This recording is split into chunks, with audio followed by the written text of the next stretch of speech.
চলে তখন কি বলে জানেন? আরে ভাই একটা গল্প তার কেন ভাই শুনছেন? এই সারেংটা ছিল নোয়াখালী সারেং। এই সারেংটা যদি ঠিক মতো না থাকতো লসটাকে বাঁচাইতে পারতো না। বলে না বলে, আপনার মেয়ের অসুখ, ছেলের অসুখ, বউয়ের অসুখ, একেবারে যায় যায় অবস্থা। দোয়া পড়ান, দোয়া খাতা গান পড়ান, এটা পড়ান, সেটা পড়ান, কত কিছু পড়ান মসজিদ হুজুরদের দিয়া। কিন্তু যখন সুস্থ হয়, আল্লাহ তাআলা রহমত করে, তখন কি বলেন যে এই যে ডাক্তার সাহেব FRCS ডাক্তার, এই ডাক্তার যদি আমার এই হাসপাতালে না থাকতো আমার পোলারে কেউ বাঁচাইতে পারতো না। তাহলে কি আমরা আল্লাহর প্রতি অকৃতজ্ঞ না? আল্লাহ যে রহমতটা করে তার প্রতি অকৃতজ্ঞ না? আমরা ডাক্তারের কৃতজ্ঞতা স্বীকার করি, আমরা আল্লাহ রহমতের স্বীকার করি না, আমরা লঞ্চের সারেঙের কৃতজ্ঞতা স্বীকার করি। তাহলে কি আমরা কৃতজ্ঞ না অকৃতজ্ঞ? সুতরাং হুজুরে যে কথা বলেছেন, মিথ্যা বলবো না, বেয়াদবি করবো না, সুদ ঘুষ খাবো না, ইত্যাদি নানা কথা হুজুর পয়েন্ট পয়েন্ট বলেছেন। সব কিছু বাদ দিতে হইলে সত্যিকার ভাবে নিজের ইমানকে শক্তিশালী করতে হবে। আমরা নামাজ কলেজে শেষ জমানা অনেক মসজিদ হবে, মুসল্লি হবে না। আবার অনেক মুসল্লি হবে, তার মধ্যে ইমানদার থাকবে না। ইয়া আইয়ুহাল্লাযীনা আমানুত্তাকুল্লাহা হাক্কা তুকাতিহি ওয়া লা তামুতুন্না ইল্লা ওয়া আনতুম মুসলিমুন। ইমানদারদেরকে বলা হয়েছে। মুসলমান কিন্তু আরো কঠিন। ইমানদারকে বলা হয়েছে তোমরা মুসলমান না হয়ে মৃত্যুবরণ করো না, তাই না?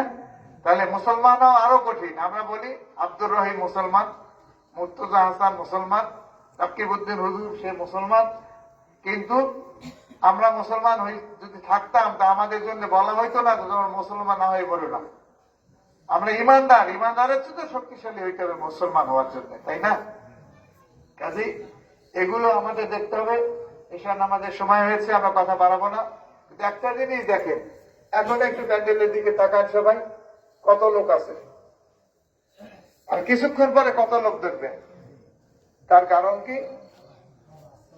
তার কারণ তারা কিন্তু এই হুজুরদের কষ্টের ওয়াজ শুনতে আসে নাই, আল্লাহরে রাজি খুশি করতে আসে নাই, নিজের পেটকে খুশি করার জন্য আসবে, আসবে না?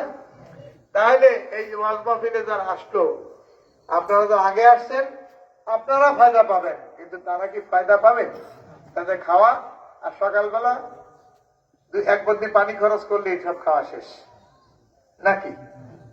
আর এখন যারা আসবেন, শেষ পর্যন্ত যারা থাকবেন, হুজুরের বক্তব্য শুনবেন, নিশ্চয়ই তারা আল্লাহর কাছ থেকে রহমত পাবেন। আল্লাহ তাআলা বলেছেন, ইহদি মান ইয়াশাউ ইলা সিরাতিন মুস্তাকিম। আমি যদি হেদায়েত না দেই না, হেদায়েত আমরা আল্লাহকে খুশি করার চেষ্টা করি, ব্যক্তিকে নয়, মানুষকে নয়, কোন বিশেষ জনকে নয়, আমরা খুশি করার চেষ্টা করি আমাদের মালিককে। এবং সেখানে যদি আমাদের ঈমান শক্তিশালী হয়, তাহলে আমাদের সকল সমস্যার সমাধান হয়ে যাবে। এই যে হুজুর বলেছেন, লক্ষ লক্ষ টাকা আছে, শতে শতে ধান রাখা আছে, ওই আলু নিয়ে কোল্ড স্টোরেজে রাখা আছে, বিক্রি করেন বছরের সময় না। যদি আল্লাহর রহমত আপনার সাথে না আসে, কোন ডাক্তার, কোন কবিরাজ কেউ কিছু করতে পারবে না। সুতরাং আমরা আল্লাহর পথে আসি, আল্লাহ রসুলের পথে আসি, আল্লাহ এবং রসুলের নিয়ম কানুন মান্য করি যতদূর সম্ভব।